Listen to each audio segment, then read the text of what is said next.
When you talk about saving the planet, this is what you actually mean. This is what you want to preserve and protect. Lush green forests, pristine water, blue skies, clear sunlight. Well, yes, if you want to do that, you have to make a change in your daily life. And how do you do that? Well, one of the main factors is you travel responsibly. You have to make your travel sustainable. Now, what does that mean? Now, whether you're driving your car daily to work or going out on a long road trip, you have to ensure that you reduce your carbon footprint every single day. Now, if you want to make that change, if you want to save this planet, word is out that you have to ditch fossil fuels and go electric. Now, is that the case? Should you embrace electric cars just as yet? Or is there a compromise on that front? Well, to find out, what we have done is carried out a 600 kilometers road test as we have come to the hills of Uttarakhand with 4 cars with each powertrain type. So what we've got here lined up is a petrol, a diesel, a hybrid and an electric. So which one of these should you pick if you want to save the planet without compromising on your comfort, driving pleasure, and most importantly, it shouldn't put a dent on your pocket?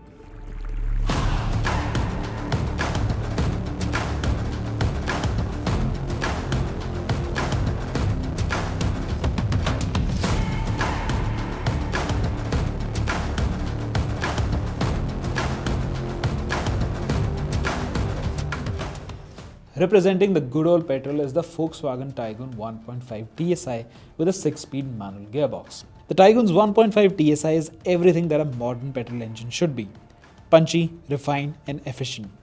It's here because it's easily the best petrol engine in the segment and is truly one of the best powertrains available in mass market SUVs. Next up, we have the MG ZS EV, which represents the future. Now, even though it's pricey, the ZS EV falls in the same segment as others here, making it the obvious choice to represent electric cars in this test. Apart from flying the green flag, the ZS EV has a couple more tricks up its sleeve, which you'll find out very shortly. The third contender here is the Maruti Suzuki Grand Vitara, which represents the hybrids. Now, the Grand Vitara Strong Hybrid is touted as the game changer that brings the best of ICE and EV worlds and claims to be the perfect solution in the interim. But is it as good as it's cracked up to be, or is it too little too late? We'll find out very soon. Last but not least, we have a diesel SUV in the shape of the Kia Seltos. Now, the Seltos, along with the Hyundai Creta, is still soldiering on with a diesel engine in the BS6 era. And it isn't on the market just for the heck of it. Sales are still strong and there's still a lot of takers for diesel SUVs despite an uncertain future. What's more, the Seltos diesel automatic is one of the most well-rounded offerings in the market and still makes a strong case for itself. The question is, should you buy it over all the others that are here?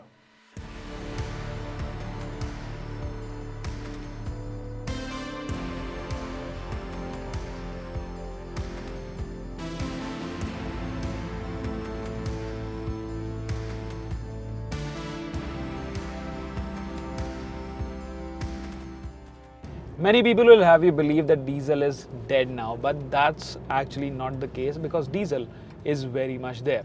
Now, of course, in this segment, you don't have a lot of diesel cars. So it's between this, the Kia Seltos and the Creta, which share the same diesel engine, 1.5 litre. And the version that we are driving now is the automatic. Now, for me, this 6-speed torque converter, it complements this engine so well. It is super smooth, it's seamless. And if you're driving it in the city, you'll absolutely love it. Now, coming back to diesels, well, yes, according to Kia India, 45% of their sales are diesel still. And that's because, according to Kia, people in this segment, they prefer an SUV with great torque and of course great mileage. So that's the advantage of the Seltos over all the other cars here, because it has got great torque, it has got boot full of torque. Whenever you drive this car in the hills or even on the highway, it just has so much torque. The mid-range is flattering and you absolutely love this experience because you just have to tap the throttle, and the way it goes forward, well, it is something of an addiction because that's how diesel engines are tuned. And we absolutely love the diesels for that, and the Seltos diesel doesn't disappoint on that front.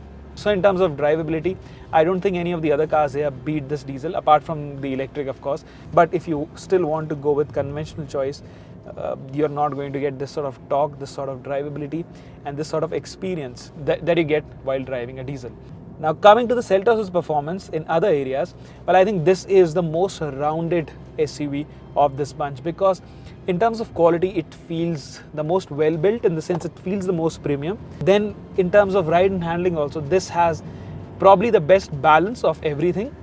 It's not an outright driver's car like the Taigun, of course, but in terms of ride quality and in terms of handling also, it's very, very nicely done. The steering has nice heft to it, and even when you're driving it around hills, it feels very balanced, I'd say. It doesn't feel uninspiring to drive. So if you're going to buy a diesel, or you're a torque head, or you're a diesel head, well, I think in terms of handling also, this car will keep you entertained. Now similarly, the ride quality is also brilliant. This is the top spec GT variant. Now compared to the Creta, I'd say it doesn't feel as supple as the Creta.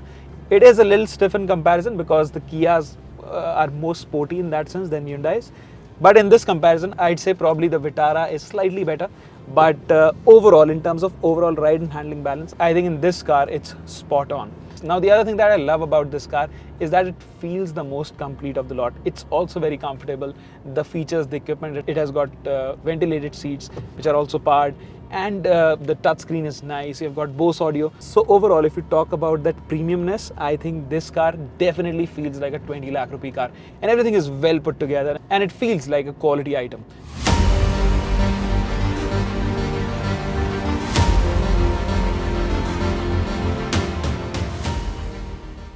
Let's talk about the MG ZS EV. How is it as a road trip car? Well, first things first, on the highway I was pleasantly surprised with the drive, because it feels like a very matured car. It feels like a big car. It has got that European ride and handling. It feels very planted at high speeds. The steering has got good heft. It is actually a very pleasant car on the highway. Then of course it is an electric, so performance is blistering. As in, if you want to pull a quick overtake, you just have to tap on that throttle pedal. It is, of course, the quickest accelerating car here. So the first part of the trip, which was just highways, the MG definitely impressed us. Now today we are driving in the hills. Today we are heading towards Tehri, and the roads are winding and they are also quite wide. Now here also I'm pleasantly surprised with this car, because the way it's taking corners, it feels very planted. It is quite stable. It doesn't feel heavy or cumbersome. It is a very predictable car, and because it has a heavy battery pack mounted low down, it has got low center of gravity, and you can feel that because it feels quite stable, and it is a very decent handling car. I'm not even saying it's neutral. It is a very decent handling car. The steering has got good feedback, and I'd say it feels better than its petrol powered sibling. And the other thing that I want to talk about is its region modes. It has got 3 region modes: level 1, level 2, level 3.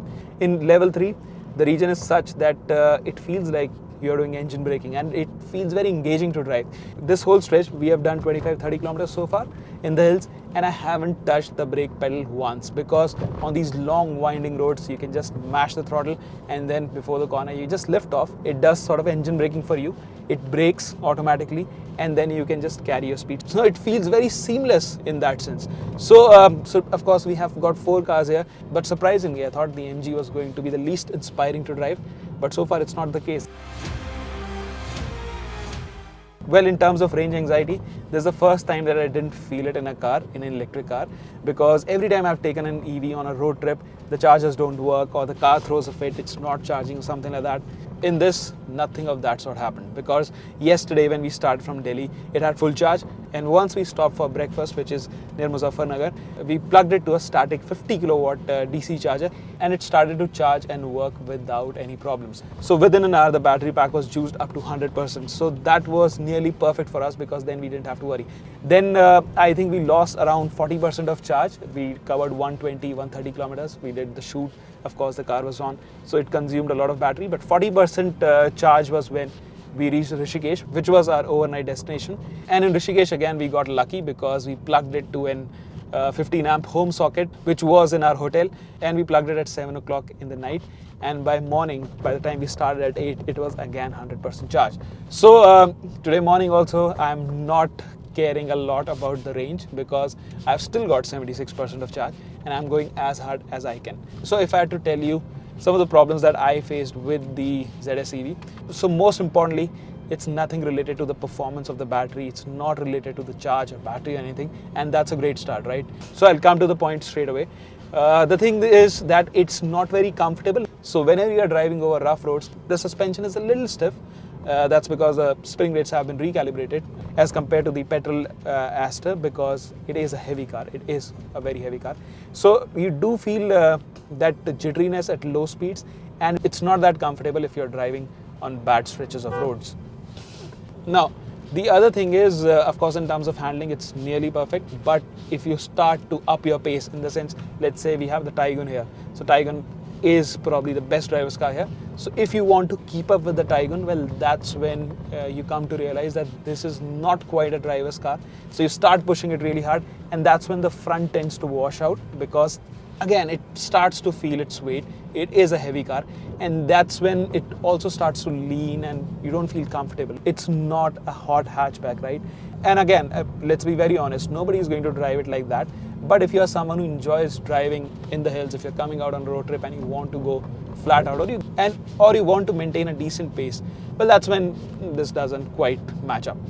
Now, same way, the brakes, of course, you don't have to touch, because it has got that one pedal driving feel because of that region which was so well calibrated.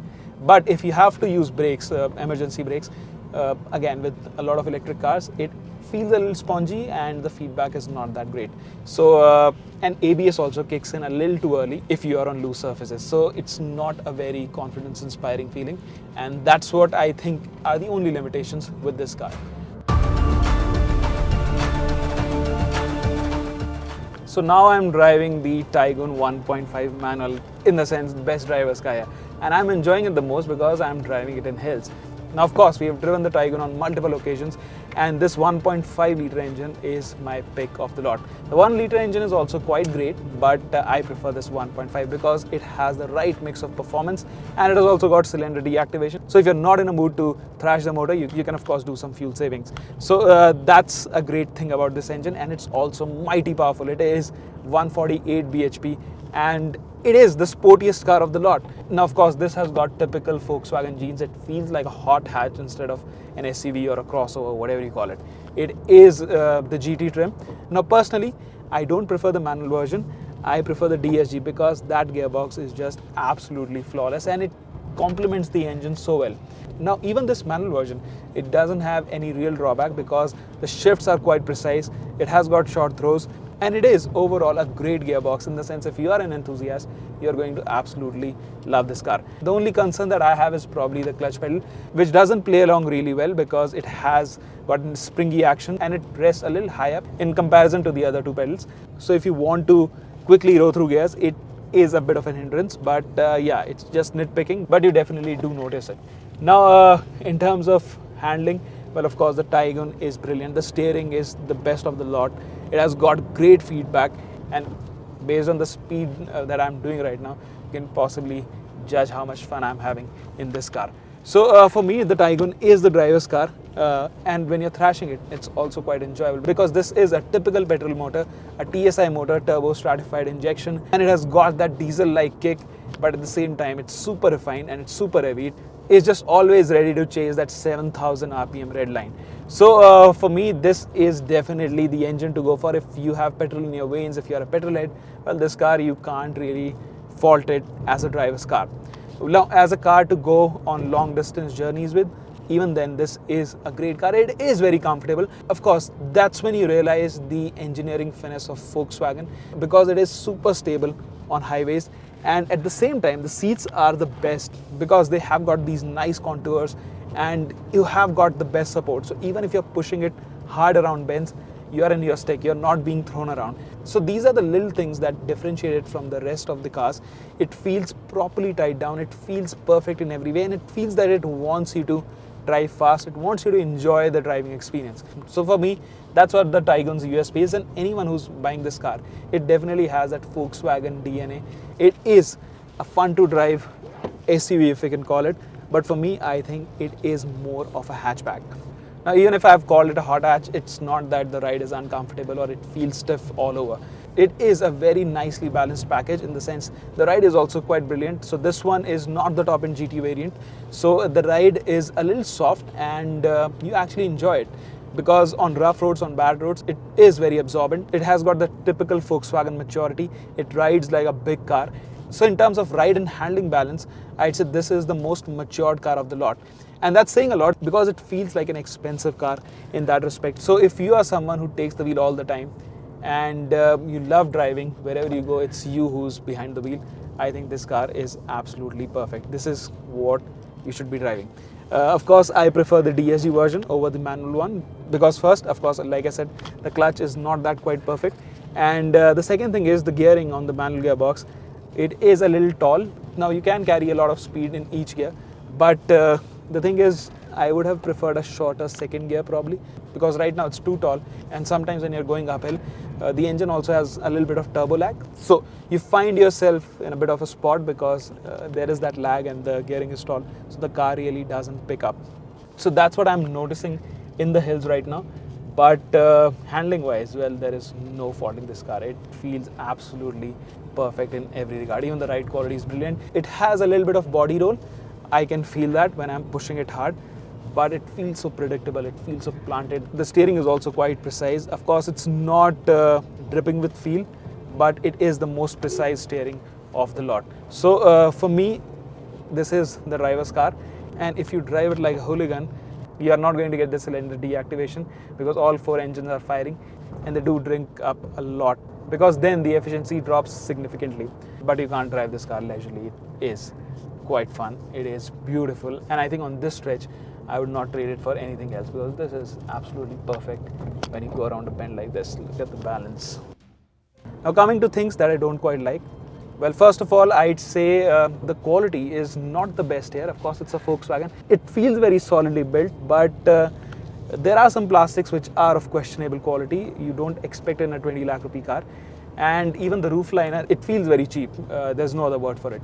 The other thing is, of course, the rattles from this car. It is, like I said, the build quality is good, but it rattles a lot if you take it on bad roads. It is a global NCAP 5-star rated car, so the build quality is brilliant. It feels very sturdy, but the rattles and the quality of plastics and this roof liner, they definitely don't match up to the asking price of this car. And especially all the other cars in this test, well, they have actually better quality interior than the Volkswagen.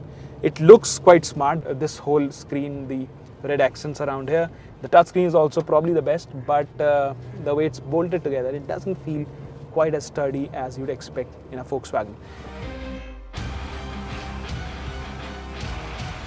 So with the Grand Vitara, what Maruti has done is they have completely changed the game.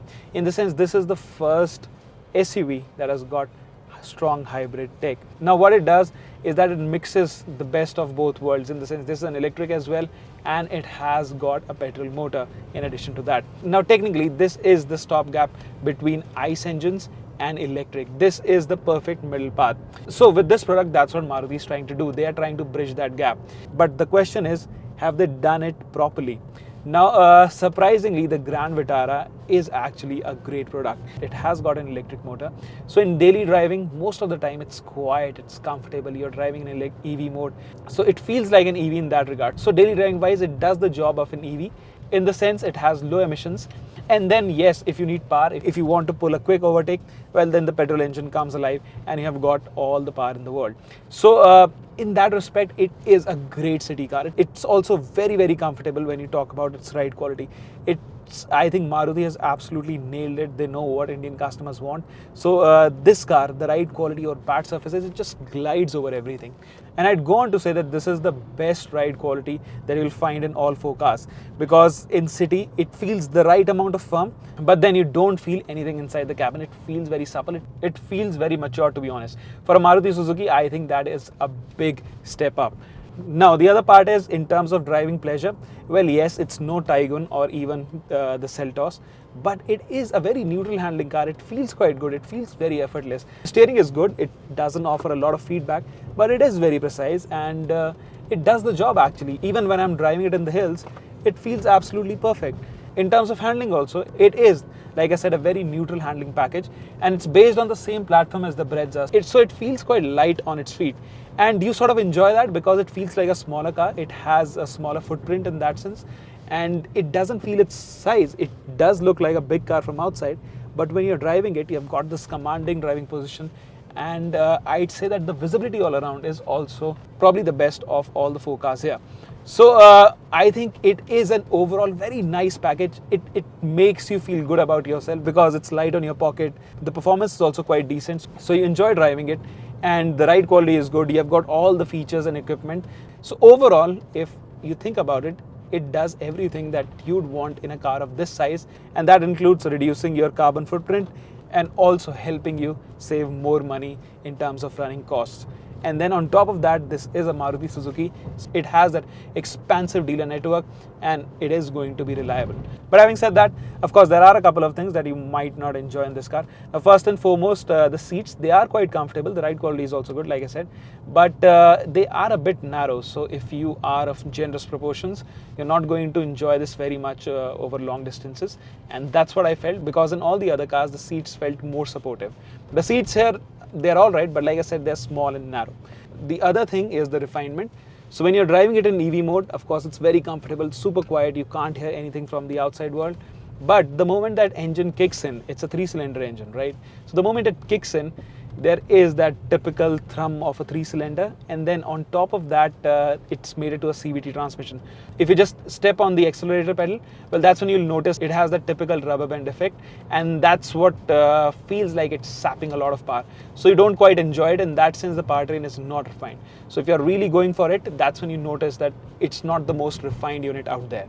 And last but not the least, the brakes also, they don't feel as confidence inspiring. They don't have the sort of feedback or the linearity or the progression that you'll find in other Maruti Suzuki cars. I'm not even comparing it with other cars here, but other Maruti Suzuki cars, they have that nice feel on the brake pedal, but this doesn't have that. It feels very wooden. So if you're driving it in traffic, you'll feel it's not going to stop, and suddenly all the brake comes in at once. So that's also one of the things that you'll definitely notice when you drive this car daily. And then there's other stuff like the boot, for instance. It is small, it's quite compromised. If you're going out on a road trip, you're not going to fit full-size luggages over there, as in one luggage can fit, but if you have one more full-size luggage, it's not going to fit in there, and you have to make space in the cabin for that. So compared to other cars like let's say the Taigun or even the Kia or even the MG, you have a lot of space, but in this it is compromised, and you'll definitely feel it if you're traveling out with your family.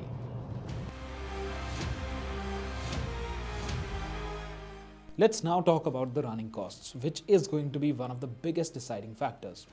Now, over the course of this 600 kilometers road trip, we drove these cars in all conditions. We encountered city traffic, maintained a steady highway cruise, and then finally put these vehicles through their paces in the hills. So here are some numbers to crunch. The Taigun Petrol turned out to be the thirstiest with a combined fuel efficiency of 12 kilometers to a litre.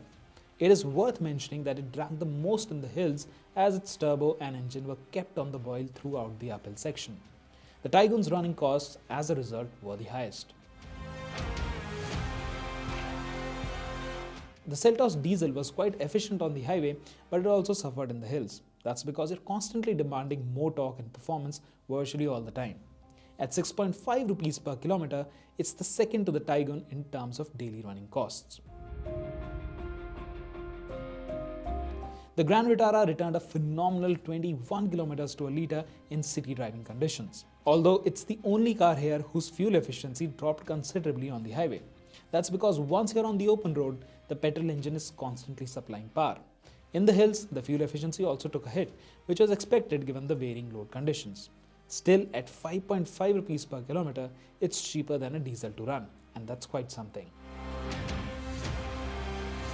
Now, when it comes to running costs, there's no beating an EV. The MG consumes 40 to 50 units of electricity for a full charge, which returns close to 320 kilometers of realistic range.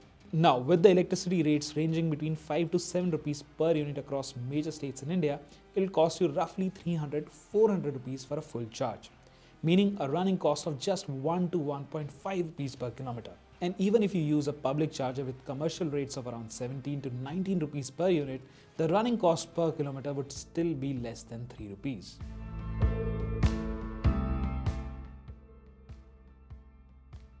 Now, while EVs are super cheap to run, they aren't quite as cheap to acquire.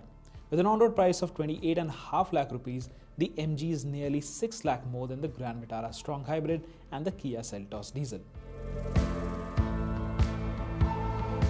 With an on-road price of 19 lakh rupees, the Taigun GT TSI manual may come across as the best value for money proposition here. But do bear in mind that the top spec GT Plus DSG variant will cost you nearly 22 lakh on road, which is in the same ballpark as the top spec Seltos diesel and Grand Vitara strong hybrid.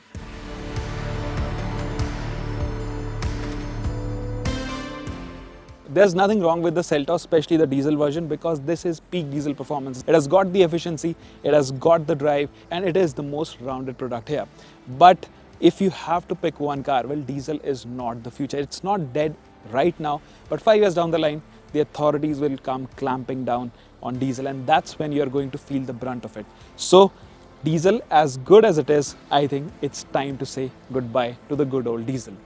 Now next up is the electric. So electric car, of course, it is the future, but I think it's too far ahead. We are going too far ahead of ourselves, because technically there's nothing wrong with the MG ZS EV. It is a great product. It does everything that you want in a car. It has got the performance, it's very refined, it's quiet, and as an electric car also, it has got everything going for it. But the reason why I wouldn't pick the MG ZS EV or any electric car for that matter is the fact that it's not as clean as it's cracked up to be. Like for instance, in India, 75% of our electricity comes from coal-fired thermal plants. So in that case, it's not really a game changer, especially in this environment. Yes, the car in isolation, it's a great product. It promises zero tailpipe emissions, but what you're doing in that is essentially living in a bubble that much, and it is quite a lot more expensive than the other cars. So electric, well, I won't just pick it as yet. So this is also, well, not the winner of this test to speak of. Now next up is the good old petrol power plant. Well, yes, this is a TSI motor. If you love driving, if you are a petrol head, this is what you should go for. Now, of course, there are a lot of petrol engines in this segment, but we think this 1.5 TSI engine, it is the best of the bunch. It has got the performance. It is mind-blowing. The technology it packs, even the DSG gearbox, this one is a manual, but even then it's fun to drive. Now, in terms of tech also, it is quite up there. It has got that cylinder deactivation tech, so you save a lot of money in terms of fuel efficiency as well. And for me personally, I think this is the safest bet right now. If you don't really want to scratch your head over what car to buy, what to do in the future, I think this is the default choice, and this is the car you should buy. And for me personally, I think this is also one of the last greatest gen of engines, because after that everything is going to be hybrid or electric. So this is the greatest petrol engine that you can buy right now. But it's not the winner of this test again. The winner of this test is the Grand Vitara, and the reason for that is simple. It merges the best of both worlds. So you have got the performance of a petrol engine, but at the same time you've also got an electric motor, so it helps you reduce your carbon footprint, and it also reduces your running costs. So on that front, this is the perfect product. This is the solid middle path that you can take for the time being. The future can be electric, and that is a bridge that we'll cross once we reach there. But right now, I don't think it's time to go electric. It's time to go hybrid, because we have got the best of both worlds. Now, of course, I agree this is not a cheap car. It is quite expensive, and it commands a solid premium over petrol offerings and diesel offerings. But then at the same time, it's not as expensive as an EV. So yes, there are some compromises, like the boot space is also kind of limited. It has that battery pack mounted over there. So that's a compromise that you have to make. But overall, in the larger scheme of things, I think the Grand Vitara is the car to buy right now. And I think this is what you should pick if you're confused between an electric or an ICE engine. Now, thank you for staying with us for so long and watching this video. And please do share your opinion with us. We'd love to hear from you. What do you think about this comparison test? And don't also forget to subscribe to our YouTube channel and like this video for sure.